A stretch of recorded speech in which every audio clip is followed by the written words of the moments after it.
sujet de Mike Pérez. Très bonne matinée, merci d'être avec nous. Il est l'heure de retrouver Mike Pérez. Bonjour Mike Pérez. Mais bonjour Philippe. Notre fait du logis nous emmène aujourd'hui dans votre cuisine, parce qu'il faut mettre de l'ordre dans cette cuisine. Oui, c'est vrai qu'on a parfois le sentiment que notre cuisine est toujours en désordre. Oui. Et là, je vais te donner quelques petits conseils faciles à appliquer pour que ta cuisine ait l'air toujours rangée.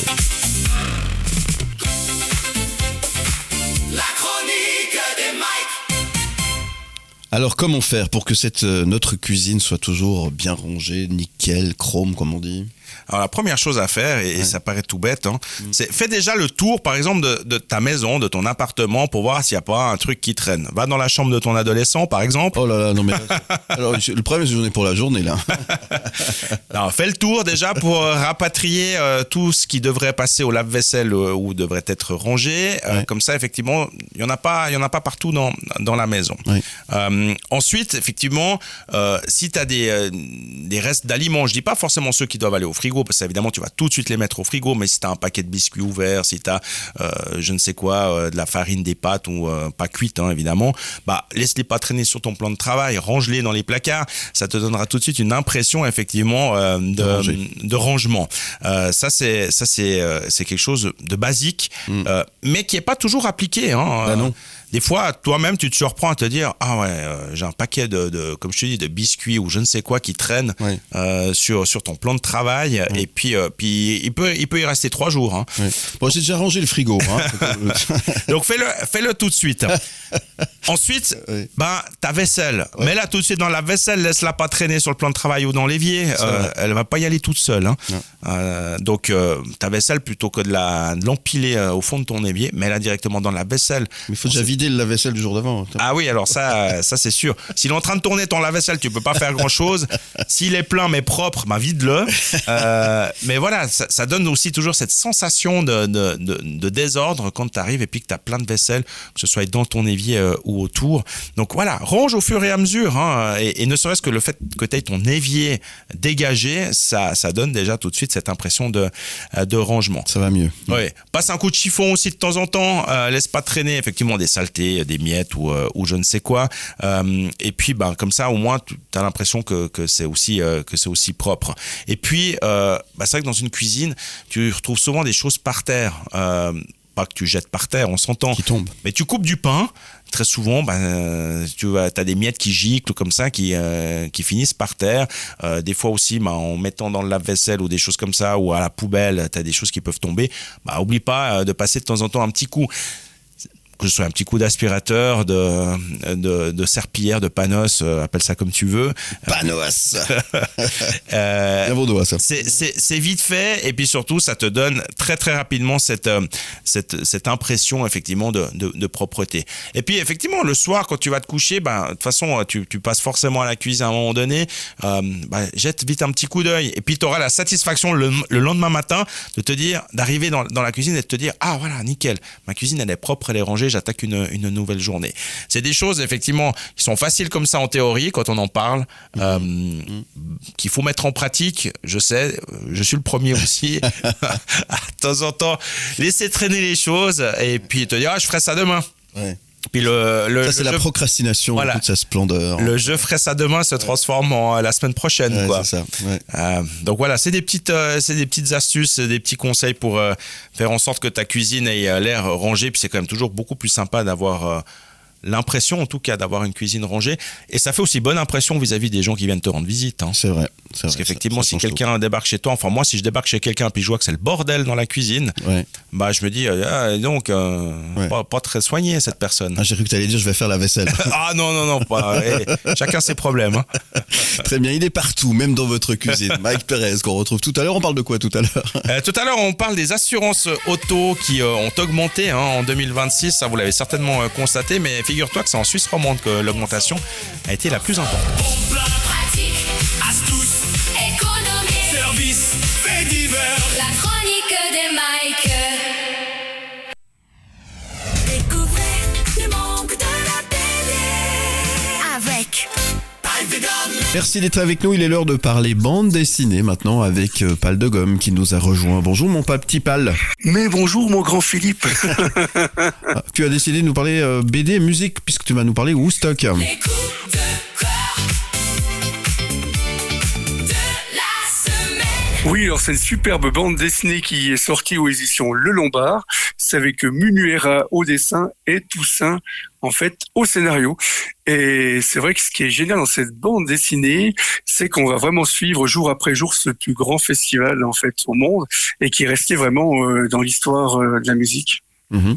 Et alors justement au niveau du style, qu'est-ce qu'on retrouve là? Parce qu'on va être carrément des hippies, on va être transportés dans cette période-là.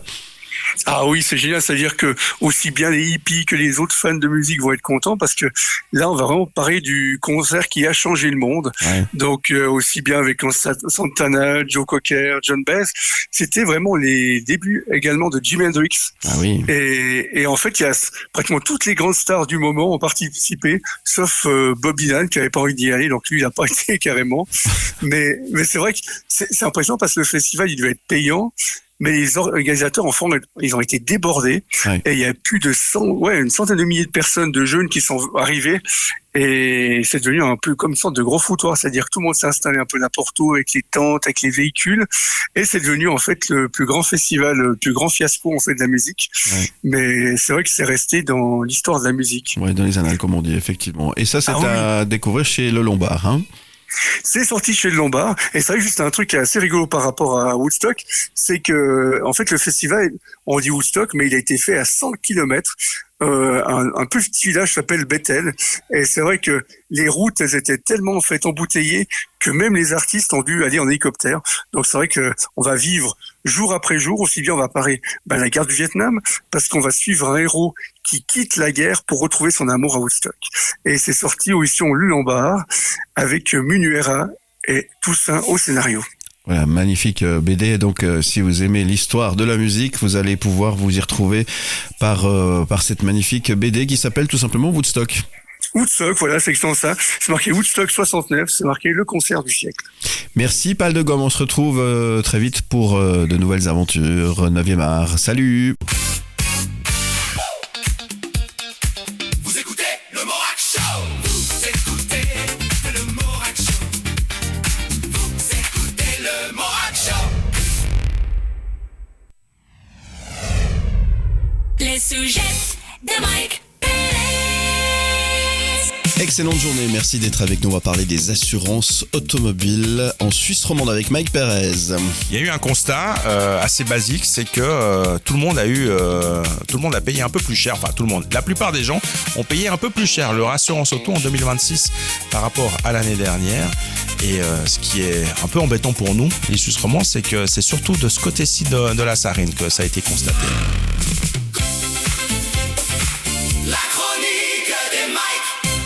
Les Suisses romands payent plus d'assurance véhicule que le reste de la Suisse. Est-ce qu'on est moins bon conducteur? Non, et c'est ça le pire, c'est que c'est pas forcément dû au fait qu'il y ait plus d'accidents ou je ne sais quoi. Il n'y a pas vraiment d'explication, mais le fait est que sur un sondage qui a été mené, une enquête qui a été menée auprès de 1000 propriétaires de voitures, donc 1000 personnes assurées, eh bien, on se rend compte qu'en Suisse alémanique, la hausse moyenne était d'une centaine de francs, alors qu'en Suisse romande, elle était d'environ 200 francs. Alors, pourquoi? Il n'y a pas, je te dis, il n'y a pas d'explication à ça.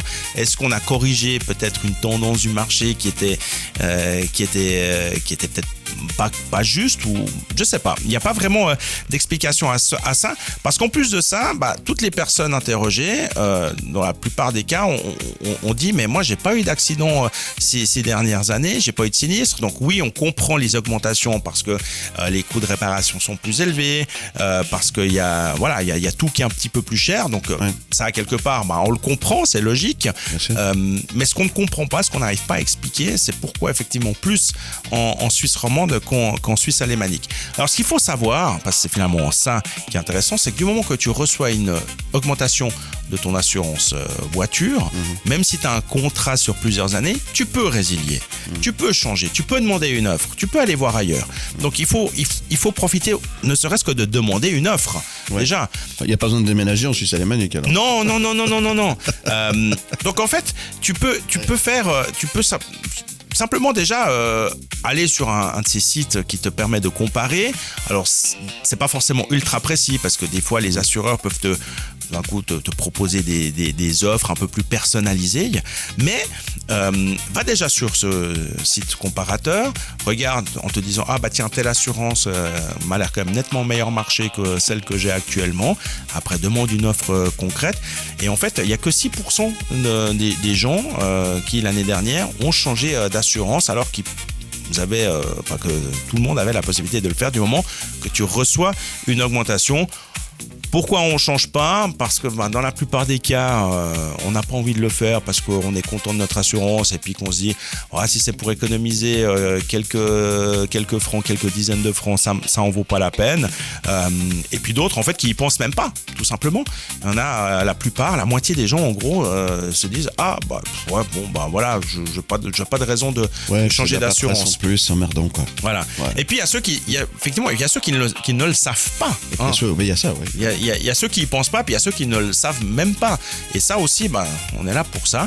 C'est pour vous dire, vous avez la possibilité de le faire. Donc du moment que tu reçois une augmentation de ton assurance, parce que finalement, le contrat que tu avais passé avec ton assurance, qui prévoyait un montant défini, déterminé pour ta couverture, si ça correspond plus à ce que tu avais défini, tu as le droit effectivement de résilier ton contrat et donc de changer. Tu vas finir par présenter à bon entendeur. donc voilà, si l'année prochaine, à la fin de l'année, vous recevez une augmentation, ceci dit, les assurances auto, c'est pas forcément que du 1er janvier au 31 décembre. Tu peux avoir conclu une assurance auto qui va du 1er juillet au 30 juin, par exemple, comme ça. Ouais. Donc, si vous recevez pour votre nouvelle période d'une année une augmentation, sachez que vous pouvez sans autre demander une offre ailleurs, résilier votre contrat et donc changer d'assurance. C'est noté. Merci pour ce bon plan, mon cher Mike Perez. Vous écoutez le Morac Show.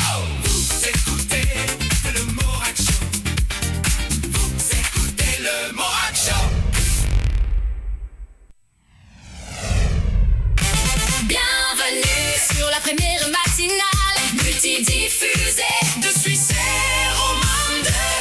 Excellente journée à vous tous, merci d'être avec nous. Nous sommes déjà le milieu de la semaine. Vanny est dans les studios, on va parler vin. Bonjour Vanny. Bonjour Philippe, bonjour à tous. La chronique de Vanny. La chronique de Vanny. Et on parle de quoi aujourd'hui, ma chère Vanny? On va parler ensemble de comment déguster son vin. Ah, Philippe. Ça c'est tout un art aussi. On n'est pas toujours à l'aise, Non, pas toujours. Voilà, nous ça commence à aller là. Oui, bon là on commence à avoir de l'entraînement, mais je t'avoue que moi j'ai toujours le syndrome de l'imposteur, tu sais. C'est vrai, tu crois? Ouais, et quand je me retrouve avec des vrais professionnels du vin, des gens qui ont de la bouteille, quoi. C'est le cas de le dire. Voilà, c'est le cas de le dire. Je me sens pas toujours à l'aise pour déguster. Alors justement, on va démystifier un peu cette chose qu'est la dégustation du vin, qui peut faire peur à certains. Oui. Parce que non, il n'y a pas besoin d'être un expert pour apprécier le vin. Non. La dégustation, ce n'est pas un examen, c'est une expérience. Et en réalité, elle repose sur 3 étapes très très simples. D'abord, regarder avec les yeux. On observe la couleur, la brillance. Un vin blanc jeune sera souvent plus pâle, alors qu'un vin plus évolué va tirer vers le doré. Ensuite, on va sentir, on plonge le nez dans le verre et là, pas besoin de trouver la note de truffe blanche à 18 mètres d'altitude. On se pose juste une question, est-ce que ça me plaît, tout simplement? Oui. Faut revenir à des sentiments primaires finalement. Et puis bien sûr, il reste le goûter. On prend une petite gorgée, on laisse le vin circuler en bouche. On observe l'acidité, le corps, la longueur, mais surtout le plaisir. C'est ça le plus important, c'est le plaisir, parce qu'au fond, c'est la seule vraie règle. Un bon vin, c'est un vin que vous aimez. Alors la prochaine fois que vous dégustez, oubliez le jargon et faites confiance à vos sens. Vous ne passerez pas du tout pour un idiot. Et prenez le temps. Ouais, mais ça c'est important. Oui, c'est C'est ça. important de bien l'apprécier parce que c'est ça qui fait que ça change tout en fait. D'apprécier son verre, tout simplement. Apprécier son verre, effectivement. Eh ben merci parce que c'est vrai que ça peut mettre mal à l'aise. On peut avoir déjà avoir ressenti ce genre de C'est vrai, hein. sentiment. Ben oui, Je pense qu'on l'a tous ressenti, de ne pas se sentir légitime de goûter ou... Non, il faut se faire confiance. voilà, faut se faire confiance. C'est une très très bonne information que vous venez de nous donner là. Ça va beaucoup mieux du coup. Ah, j'apporte des infos oui. utiles quand même. Hein. Merci Vanny. On vous retrouve sur votre podcast. Mais bien sûr, où cette fois-ci, ce sont des spécialistes du vin qui vous parlent de vin. C'est la Good Podcast sur toutes les plateformes d'écoute et puis sur YouTube en images. Vous écoutez le Morac Show. Vous écoutez le Morac Show. Vous écoutez le Morac Show. Les coups de cœur gastronomie. Les coups de cœur. Les coups de cœur. Excellente matinée. Bonjour Knut Vander. Bien le bonjour. Merci d'être avec nous. Hier, vous nous avez fait visiter Bulle. Aujourd'hui, on retourne à Fribourg. Partez à la découverte des plus belles tables des Suisses romandes. Cette fois en ville de Fribourg exactement, où nous allons découvrir ou redécouvrir, parce que je pense que la plupart des gens connaissent cette adresse mythique qui est là depuis 1877 quand même, et qui s'appelle le Café du Midi.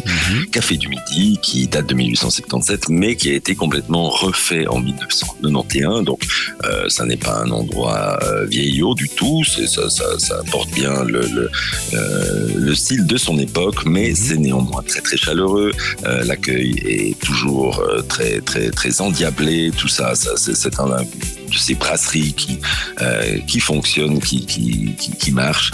Les étudiants s'y pressent et toute la population de Fribourg, je crois aussi. Je pense qu'une fois par année, au moins, chaque Fribourgeois va manger au Café du Midi. Et devinez ce qu'on va manger au Café du Midi. Ah, je suis sûr que j'ai la bonne réponse. La fondue. Mais bravo, vous êtes fantastique. Je vais finir par en gagner une. Hein. Oui, absolument. Il va falloir organiser ça. Alors, la fondue ici, elle se décline en toutes sortes de variantes, aux herbes, à la tomate, à la truffe, au fromage de chèvre. Personnellement, c'est toujours la moitié-moitié que je préfère. Mais quoi qu'il en soit, ce café du midi, eh bien, c'est une référence. Moi, je trouve que si on veut que ce genre de merveilleux endroit perdure, il faut y aller. Donc, n'hésitez pas à aller manger une fondue. Pour moi, la fondue, ça se mange en toute saison. Donc, même si ça c'est le printemps, qu'il commence à faire beau, il fait pas encore très chaud. Donc, même ceux qui ont peur d'avoir trop chaud peuvent aller manger une fondue. Et les autres, eh bien, ils pourront aller même cet été quand il fera 35 degrés, parce que moi, je trouve que la fondue, c'est toujours bon. Mais oui, ça passe toujours bien. Je suis bien d'accord avec vous, effectivement. Merci beaucoup, Knut Vander, pour cette belle adresse. Vous l'avez dit, un café du midi, hein, c'est ça, hein? Café du Midi à Fribourg. Et puis demain, eh bien, on va rester à Fribourg chez le principal concurrent du Café du Midi qui s'appelle le Café du Gothard. Très bien. Du midi, on passera au Gothard. Ça sera donc demain. Merci, Knut. À demain.